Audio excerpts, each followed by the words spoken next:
The bad news or the good news? Bad news. Okay, they were all out of the string cheese.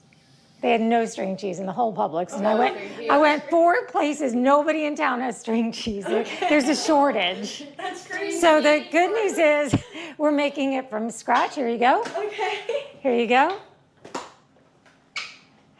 Heavy duty rubber gloves, ladies. Exciting. We're gonna make string cheese like the cavemen did.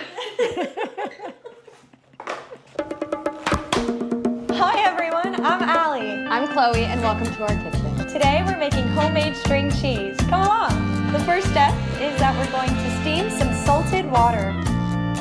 So now, we're gonna put the cheese in, some mozzarella. You wanna avoid getting low fat. We'll put a few handfuls. Once all the cheese has melted, we'll take it out and we'll show you guys the next steps. So we're gonna give it a couple more minutes and then we'll move on to the next step. I think we're just gonna fold it and continue to mold it.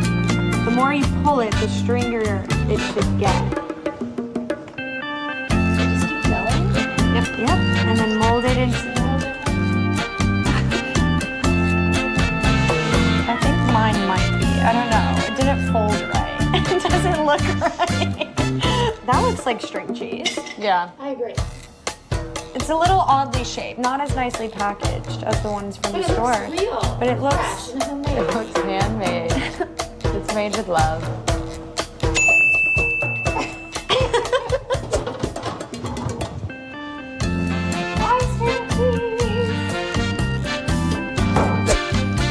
Wait, this worked.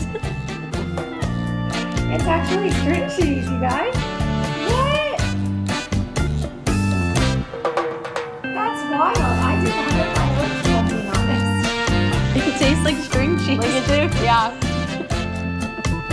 It's a little gummier than string cheese, like would normally be, but at least you know what's going in.